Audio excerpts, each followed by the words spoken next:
Hello and welcome to yet another episode of the Euroman Movie Report, the show where I talk about a movie I have recently watched at my local movie theatre.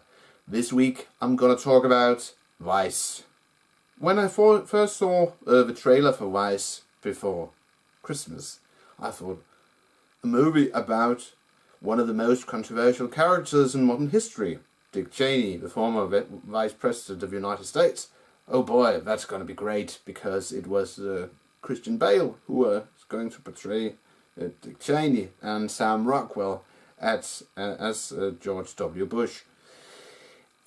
And I must say, I watched it yesterday, and it's really a great film, because Adam McKay, the guy who made this movie, it isn't one of these generic Cheney and so on and so on, he's a really bad guy, because what the movie shows is that Dick Cheney isn't by definition a complete bad guy, because he loves his family.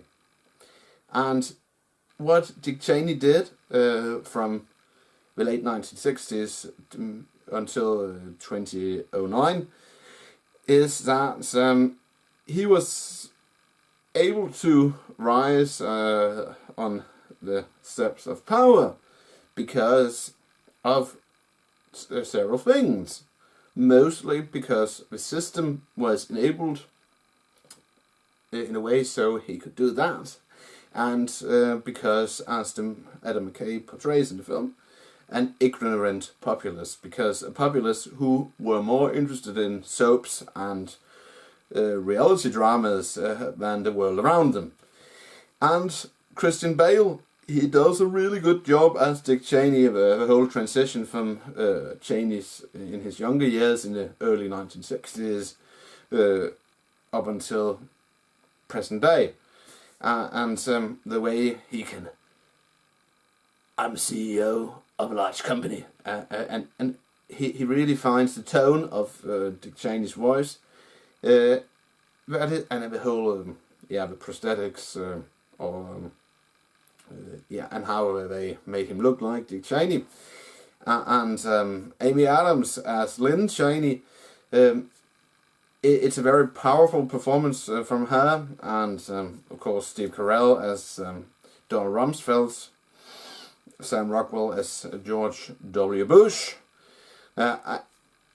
It's a really good film, and for those who are interested in modern history and politics, you will really enjoy it.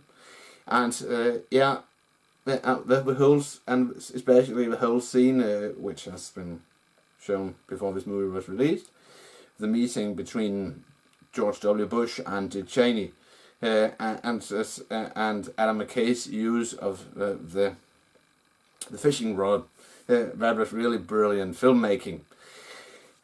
And what else is to say? It's an enjoyable film. Those 2 hours, they go by very fast, and very good. And as I said in the beginning, this movie doesn't show. One could easily have thought, oh, it will show Dick Cheney as a complete bad guy, but it doesn't show. It doesn't do that, and that makes this movie, in my opinion, quite fair. Because I haven't read that much about Dick Cheney, but Dick Cheney in general was a very controversial figure. I remember in my early 20s when the Iraq War, when it went on, and before those years, how he was portrayed in the media. It also, of course, shows the start up until the Iraq War, and it still says that Cheney is to blame for the trouble in the Middle East and for the rise of ISIS and so on and so on. But the makers of the film makes it up to the viewer to come to these conclusions, and that's, in my opinion, still makes this a great film. So all in all, if I'm gonna rate Vice, I will give it 4 out of 5 stars. That's it, Euroman of Euroman's Movie Report. Thanks for watching, and don't forget, if you liked this review / movie talk, please give it a thumbs up. And if you want to watch my previous reviews / movie talks, you can click a link in the description, which will take you to a playlist of previous reviews / movie talks. I will return next week with another movie review / movie talk. Until then, have a pleasant weekend, and I'll see you in my next video. Bye for now.